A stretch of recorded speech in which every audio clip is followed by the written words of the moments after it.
हाँ, इस एपिसोड में हम मलेरिया के बारे में आपके साथ चर्चा करना चाहेंगे। तो ये मलेरिया क्या है? ये देखिए, दो शब्दों का यूनियन है। इटालवी भाषा में हम माल धन एरिया और दोनों को जोड़ करके शब्द बन जाता है मलेरिया। माल का मतलब होता है गंदा, खराब, और एरिया का मतलब होता है हवा। तो ये दोनों टर्म मिला करके एक शब्द बन गया मलेरिया। तो मलेरिया भी एक बहुत ही खतरनाक संक्रामक बीमारी मानी जाती है। जैसा कि इसका उदाहरण तो आप आए दिन अपने अगल बगल घर परिवार में देखते रहते हैं। यह भी कम खतरनाक नहीं होती है। ये जो प्लाज्मोडियम नामक प्रोटोजोआ होता है उसी से पैदा होती है। और यह एक ग्लोबल प्रॉब्लम है। ऐसा नहीं कि किसी खास देश में ही होती है, नहीं, ये पूरे वर्ल्ड में जहाँ भी आप जाएंगे मलेरिया का संक्रमण आपको देखने को मिलेगा। तो इस प्रकार ये मच्छरों के द्वारा ही पैदा की जाती है और इसमें बहुत सारे फेज होते हैं। तो बाकी सब चर्चा स्टेप वाइज हम करते जाएंगे। फिलहाल हम जानेंगे कि इसका कारण क्या है, कैसे मलेरिया हो जाती है, किस वजह से हो जाती है। तो इसमें मलेरिया प्लाज्मोडियम नामक प्रोटोजोआ, जिसकी 4 प्रजातियां बताई जाती हैं।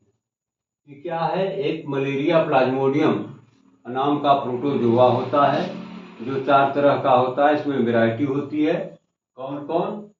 तो Plasmodium vivax, plasmodium falciparum, plasmodium malariae और प्लाज्मोडियम ओवेली। ये 4 प्रजातियां इसकी पाई जाती हैं जिनके द्वारा ये बीमारी, घातक बीमारी फैलती है। और मलेरिया कोई नया नाम थोड़े है। मलेरिया तो जुगों जुगों से चला आ रहा है। मच्छर भी चले आ रहे हैं और उनके काटने से पहले भी होता था, आज भी होता है।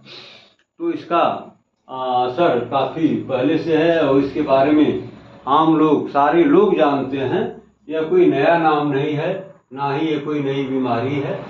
तो इसके जो पॉजिटिव ऑर्गेनिज्म है ये वास्तव में क्या होते हैं? एक मलेरिया नाम का प्लाज्मोडियम है जिसके प्रोटोजोआ से ये फैलता है। इसमें वैरायटी बताई गई कितनी? 4। कौन कौन? मलेरिया, ये देखिए, vivax, plasmodium vivax, plasmodium falciparum, plasmodium malariae और प्लाज्मोडियम ओवेरी।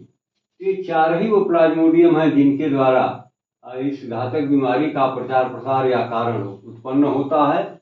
अगर ये 4 कारण न हो, यानी प्लाज्मोडियम नाम का एक प्रोटोजोआ अगर ना हो, तो इस बीमारी का कोई वजूद नहीं बनता। लेकिन ये होते हैं और इन्हीं के द्वारा ये बीमारी उत्पन्न होती है। अब आइए थोड़ा थोड़ा करके हम इनके बारे में भी चर्चा करना चाहेंगे। तो ये है पहला, प्लाज्मोडियम बाइवेक्स। इसका संक्रमण विश्व में सबसे ज़्यादा पाया जाता है। पूरी दुनिया में अगर सर्वे किया जाए तो लगभग 50% से अधिक केसेस इसी के प्लाज्मोडियम बाइवेक्स के ही पाए जाते हैं। और दूसरा जो होता है वो है प्लाज्मोडियम फाल्सीपेरम। इसका संक्रमण सबसे अधिक खतरनाक माना जाता है। यानी ये जो चारों वैरायटी बताई गई, plasmodium vivax, plasmodium falciparum, plasmodium malariae, plasmodium ovale, इन चारों में जो सबसे घातक किस्म का संक्रमण पैदा करता है वो है प्लाज्मोडियम फाल्सीपेरम। इसका संक्रमण सबसे अधिक खतरनाक माना जाता है। और हमारे देश भारत में प्रायः इसी का संक्रमण देखने को मिलता है। भारत में सबसे अधिक अगर किसी तरह की मलेरिया होती है तो प्लाज्मोडियम फाल्सीपेरम के द्वारा ही होती है और इसी के केसेस ज़्यादा पाए जाते हैं। तीसरा जो बताया गया, प्लाज्मोडियम मलेरी, यह भी एक परजीवी प्रोटोजोआ ही है जो बेनाइन मलेरिया के लिए जिम्मेदार माना जाता है। यानी इसके काटने से ये बेनाइन मलेरिया की प्रॉब्लम होती है। इसका संक्रमण भी पूरे विश्व में पाया जाता है। लेकिन अन्य प्लाज्मोडियम जैसा खतरनाक नहीं होता है। यानी इसका संक्रमण उतना घातक नहीं होता है जितना ये प्लाज्मोडियम बाइवेक्स और प्लाज्मोडियम फैलसीपियरम का होता है। इसका संक्रमण और इसकी इंटेंसिटी थोड़ा उससे हल्की होती है, कम होती है, लेकिन यह भी वही है, परजीवी प्रोटोजोआ है जो बेनाइन मलेरिया के लिए जिम्मेदार माना जाता है। और इसका भी प्रॉब्लम ग्लोबल होता है, यानी पूरी दुनिया में इस तरह का प्लाज्मोडियम मलेरिया पाया जाता है। लेकिन इसका जो इफेक्ट होता है, इसका जो संक्रमण होता है, वो उतना घातक नहीं होता है जितना प्लाज्मोडियम फाल्सिपेरम या प्लाज्मोडियम वाइवेक्स का होता है। और अब चौथा बताया गया प्लाज्मोडियम ओवेली। तो प्लाज्मोडियम ओवेली क्या है? इसका संक्रमण भारत में बिल्कुल नहीं होता है, क्योंकि इस तरह का प्लाज्मोडियम इंडिया में नहीं पाया जाता है। और इसका संक्रमण ज़्यादा करके वेस्टर्न अफ्रीका में, पश्चिमी अफ्रीका में बहुत कॉमन है, क्योंकि वो जो उष्ण तटबंधीय इलाका है, ट्रॉपिकल जो एरियाज हैं, उसी में ये प्लाज्मोडियम ओवेली बहुतायत से पाया जाता है और इसका संक्रमण वहीं पर कॉमन होता है। इसका संक्रमण भी फैलसीपेरम और वाइवेक्स से कम खतरनाक माना जाता है। ये उतना घातक नहीं होता है जितना ये प्लाज्मोडियम फैलसीपेरम और प्लाज्मोडियम वाइवेक्स का होता है। अब इसके मोड ऑफ ट्रांसमिशन के बारे में हम आपसे चर्चा करना चाहेंगे। ये मादा संक्रमित एनाफिलीज के काटने से उसके लार में इसके रोगाणु पाए जाते हैं। काटते समय लार के साथ ही व्यक्ति के रक्त सर्कुलेशन में प्रवेश कर उसको संक्रमित कर देते हैं। दूसरा कारण बताया गया इन्फेक्टेड ब्लड ट्रांसफ्यूजन। तीसरा बताया गया इन्फेक्टेड नीडल प्रयोग। चौथा बताया गया संक्रमित माता से नवजात में। तो आपने देखा कि मोड ऑफ जो ट्रांसमिशन है मलेरिया का, इसके बहुत सारे कारण बताए गए।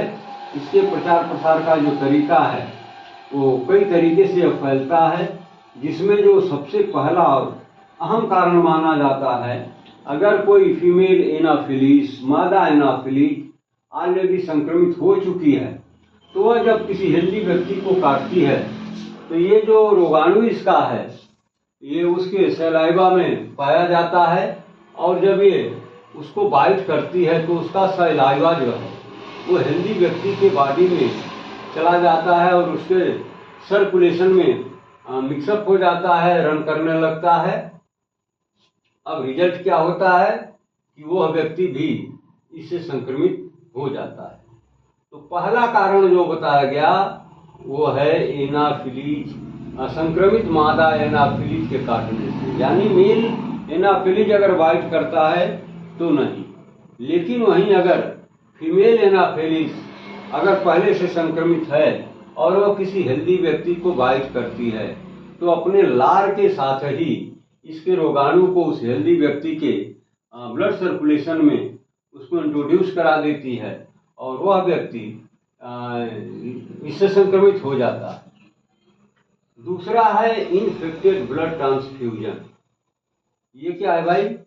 अगर मान लीजिए किसी व्यक्ति को ब्लड ट्रांसफ्यूजन की नीड है, आपको ब्लड चढ़ाना है और आपने ब्लड का प्री एग्जामिनेशन नहीं किया है, टेस्टिंग नहीं किया हुआ है, और वह ब्लड इस प्लाज्मोडियम से अगर इन्फेक्टेड है ऑलरेडी, तो उस ब्लड को अगर आप किसी हेल्दी व्यक्ति में दूसरे व्यक्ति में अगर चढ़ाते हैं तो फिर वह व्यक्ति भी इसका संक्रमित हो जाता है, इससे संक्रमित हो जाता है, इसका शिकार हो जाता है। और तीसरा जो कारण बताया गया वो है इन्फेक्टेड नीडल के प्रयोग। अब नाउ डेज ऐसा तो नहीं होता है, क्योंकि अब डिस्पोजल का युग आ गया है।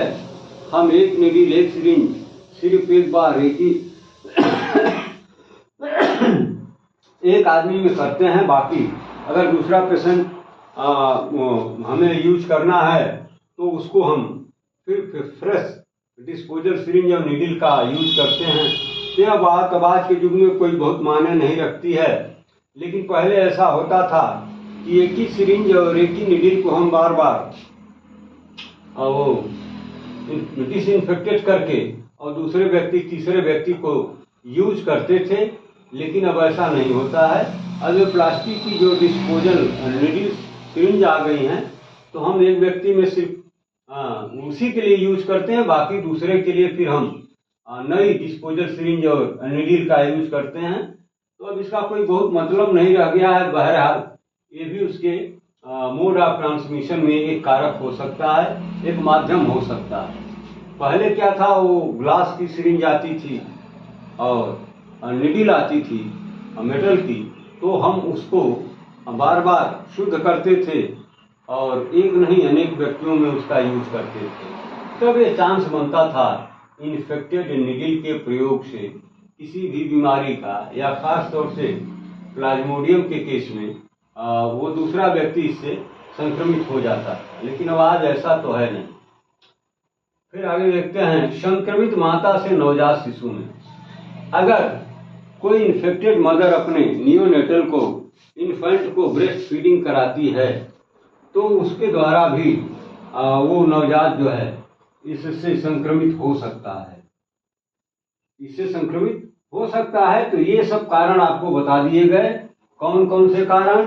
ये पहले से ऑलरेडी संक्रमित लेडी या फीमेल या मादा एनाफिलीज के बाइट करने से, क्योंकि उसके लार में इसका प्लाज्मोडियम प्रेजेंट होता है और सलाइवा के साथ उस व्यक्ति में एंट्री कर जाता है, उसके सर्कुलेशन में रन करने लगता है, मिक्सअप हो जाता है। तो एक कारण से बताया गया। दूसरा कारण बताया गया इन्फेक्टेड ब्लड ट्रांसफ्यूजन। संक्रमित ब्लड अगर ऑलरेडी है और उसको हम किसी दूसरे व्यक्ति के बॉडी में इंट्रोड्यूस कराते हैं, उसका ट्रांसफ्यूजन करते हैं, तो निश्चित रूप से जानिए कि वह व्यक्ति इसके संक्रमण से बच नहीं सकता है, क्योंकि वो ब्लड ऑलरेडी संक्रमित है, इन्फेक्टेड है, तो वह भी इससे संक्रमित हो जाएगा। और रहा सवाल इन्फेक्टेड नीडल का प्रयोग, तो आज के युग में ऐसा होता नहीं है। तो यह कोई आज के युग में बहुत कोई करंट मोड ऑफ ट्रांसमिशन में नहीं है, लेकिन पहले ऐसा होता था। और अगला जो मोड ऑफ ट्रांसमिशन में बताया गया इसके प्रचार प्रसार का माध्यम, वो है संक्रमित माता से नवजात शिशु। अगर माता ऑलरेडी इन्फेक्टेड है और अपने नवजात शिशु को वो ब्रेस्ट फीडिंग कराती है, तो उससे नवजात में इसके प्लाज्मोडियम की एंट्री करने के चांस बन जाते हैं और वो बच्चा भी इससे संक्रमित हो सकता है। तो ये रहे मोड ऑफ ट्रांसमिशन। अब इसके लाइफ साइकिल की थोड़ी सी हम चर्चा करना चाहेंगे। तो इसका जो लाइफ साइकिल है, माने ये जो प्लाज्मोडियम है, इसका डेवलपमेंट, इसका जीवन चक्र मनुष्यों में भी और मच्छरों में भी, दोनों में पूरा होता है। यानी जिस तरह से यह लाइफ साइकिल ह्यूमन में पूरा करता है, उसी तरीके की लाइफ साइकिल ये मच्छरों में भी पूरा करता है। लेकिन फर्क क्या है कि मनुष्य में इसका जीवन चक्र जो है एसेक्सुअल होता है, जहां मच्छरों में ये सेक्सुअल जीवन चक्र पूरा करता है। एसेक्सुअल और सेक्सुअल का मतलब तो शायद आप जानते होंगे। एसेक्सुअल का मतलब जहां सेक्स के द्वारा न आगे बढ़ता हो इसका वंशावली, और सेक्सुअल का मतलब जहां सेक्स के द्वारा होता है। तो मनुष्य में इसका जो प्लाज्मोडियम है उसकी लाइफ साइकिल ये सेक्सुअल होती है, और मच्छरों में इसकी लाइफ साइकिल सेक्सुअल मानी जाती है। तो इस प्रकार या मच्छरों में किस तरह से अपनी लाइफ साइकिल के चक्र को पूरा करता है प्लाज्मोडियम, ये आपको बताया गया। और मच्छरों में किस तरह से होता है इसके लाइफ साइकिल का पूरा, और मनुष्यों में कैसे होता है ये आपको बता दिया गया। मानी ये मनुष्य और मच्छर दोनों में इसकी लाइफ साइकिल चलती है, पूरी होती है। फर्क होता है कि मनुष्यों में ये साइकिल ये सेक्सुअल होती है, वहीं मच्छरों में ये सेक्सुअल होती है। आगे इसमें बताया गया कि वर्षा ऋतु इसके प्रसार का अनुकूल समय मानी जाती है। यानी आप देखते हैं कि जैसे ही बरसात शुरू होती है, फिर मलेरिया का प्रकोप काफी मात्रा में दिखने लगता है। क्यों दिखने लगता है? क्योंकि ये जो बरसात का मौसम है इसके लिए काफ़ी फेवरेबल मौसम माना जाता है, समय माना जाता है। और बाकी ड्राई मौसम में इसका इफेक्ट, इसका संक्रमण बहुत रेयर देखने को मिलता है। अगला पॉइंट बताया गया, इसका संक्रमण किसी भी उम्र में हो सकता है, यानी यह उम्र का भेदभाव ये प्लाज्मोडियम नहीं करता है। अगर ओल्ड व्यक्ति को काट लिया, कौन? इन्फेक्टेड ये फीमेल एनाफिलीज, तो उसको संक्रमित कर देगी। अगर एडल्ट को ये इन्फेक्टेड फीमेल एनाफिलीज अगर बाइट करती है तो उसको भी अपना संक्रमण उसको संक्रमित कर देगी। यदि यह किसी यंगस्टर में बाइट करती है तो उसको भी संक्रमित कर देगी। अगर इन्फेंट या चाइल्ड में करती है तो उसको भी, यानी इसमें उम्र के लिए कोई स्थान नहीं है। यह किसी भी उम्र के व्यक्ति को अगर इन्फेक्टेड फीमेल एनाफिलीज बाइट करेगी तो निश्चित रूप से जानिए उम्र इसके लिए कोई बाधा नहीं है। यह जिस भी उम्र के व्यक्ति को बाइट करेगी उसको संक्रमित करेगी और उसके अंदर मलेरिया का संक्रमण, इन्फेक्शन फैलेगा। और इसमें जो अगला पॉइंट बताया गया वो है, इसका संक्रमण महिलाओं में कम, पुरुषों में अधिक पाया जाता है। महिलाओं में मलेरिया का इफेक्ट, संक्रमण कम रेट से होता है कंपैरेटिवली टू मेल पेशेंट। क्यों ऐसा होता है? जैसा कि एक बहुत कॉमन बात है, महिलाएं अपने शरीर को टॉप टू बॉटम क्लोथिंग से या कपड़े से ढककर रखती हैं, या उनके जो पहनावे हैं, क्लोथिंग हैं, वो शरीर के मैक्सिमम हिस्से को कवर करके रखते हैं। इसलिए इसके बाइट के समय वो सुटेबल स्थान नहीं मिल पाता है। लेकिन पुरुषों में जहाँ की इनको फिजिकल वर्क करना होता है, इनके बॉडी का मैक्सिमम पार्ट खुला होता है, ओपन होता है, और इसका ये जो बाइट करता है ये कहीं भी ओपन बॉडी पर, स्किन पर डायरेक्ट पहुंचता है और वहां पर बाइट करने में इसको आसानी होती है। तो ये मुख्य रूप से जो देखने में कॉमन काज दिखता है वो ये है कि पुरुषों में इसका जो प्रचार प्रसार है, संक्रमण है, वो अधिक रेट से होता है और फीमेल में कम रेट से होता है। तो एक यही कारण मान लीजिए कि उनके बॉडी का अधिकतम पार्ट ढका होता है। और 8वां जो बताया गया वो है, कृषि कार्य या खुले स्थानों में काम करने वालों में, क्योंकि उनकी बॉडी का अधिकतम पार्ट खुला होता है इसलिए वहां पर इसको बाइट करने में आसानी होती है। झुग्गी झोपड़ी या कच्चे घरों में या गंदी जगहों पर रहने वाले लोगों में, या यूं कह लीजिए कि आर्थिक रूप से जो कमजोर व्यक्ति होते हैं, जो ये साधन संपन्न नहीं होते हैं, जिनके लाइफ में ये पर्सनल हाइजीन या फिर इनसे बचने के जो उपाय हैं वो मेंटेन नहीं कर पाते हैं, तो उनमें इनके बाइट करने का चांसेस अधिक होता है। इसलिए वो व्यक्ति इसके संक्रमण से अधिक रेट से संक्रमित होते रहते हैं। ठीक है, तो ये रहा मलेरिया का इंट्रोडक्शन। कारण Plasmodium vivax, Plasmodium falciparum, Plasmodium malariae, plasmodium ओवेली। Mode of transmission में आपको बताया गया कि ऑलरेडी इन्फेक्टेड फीमेल एनाफिलीज की वाइट के द्वारा, क्योंकि उसके लार में इसका प्लाज्मोडियम प्रेजेंट होता है। और ट्रांसफ्यूजन, जब आप ब्लड का करते हैं, अगर वो ऑलरेडी इन्फेक्टेड है तो उसके ट्रांसफ्यूजन के द्वारा, इन्फेक्टेड नीडल के प्रयोग से, और ये संक्रमित माता के ब्रेस्ट फीडिंग के द्वारा बच्चों में फैलने का कारण बन सकता है। और इसके लाइफ साइकिल के बारे में बताया गया कि इसकी लाइफ साइकिल या जीवन चक्र मनुष्यों में भी होता है और मच्छरों में भी पूरा होता है। फर्क क्या है? मच्छरों में यह सेक्सुअल होता है और मनुष्यों में एसेक्सुअल होता है। बरसात का दिन जो होता है, वर्षा ऋतु का जो मौसम होता है, इसके संक्रमण का फेवरेबल समय माना जाता है। और ऐसे लोग जो काम करते हैं, खेतों में किसानी करते हैं, पशु चराते हैं, या ऐसा कोई काम करते हैं जिसमें बॉडी के मैक्सिमम पार्ट ओपन होते हैं, तो उनमें इसके संक्रमण के चांसेस अधिक पाए जाते हैं। और ऐसे व्यक्ति जिनका बॉडी पार्ट मैक्सिमम कवर्ड होता है कपड़ों से, क्लोथिंग से, उनमें इसके चांसेस कम होते हैं। इसीलिए ये महिलाओं में कम रेट से और पुरुषों में अधिक रेट से इसका संक्रमण होता है। और ये झुग्गी झोपड़ी या कच्चे मकानों में, या यूं कह लीजिए जिनकी इकोनॉमी लो है, जो गरीबी में पलते हैं, जीवन यापन करते हैं, ये मच्छरों से बचने का जो तौर तरीका, मेजरमेंट है, उसको अफोर्ड नहीं कर पाते हैं और गंदी जगहों पर रहते हैं, हाइजीन मेंटेन नहीं कर पाते हैं, तो उनमें भी इसका जो संक्रमण है हाई ग्रेड से पाया जाता है।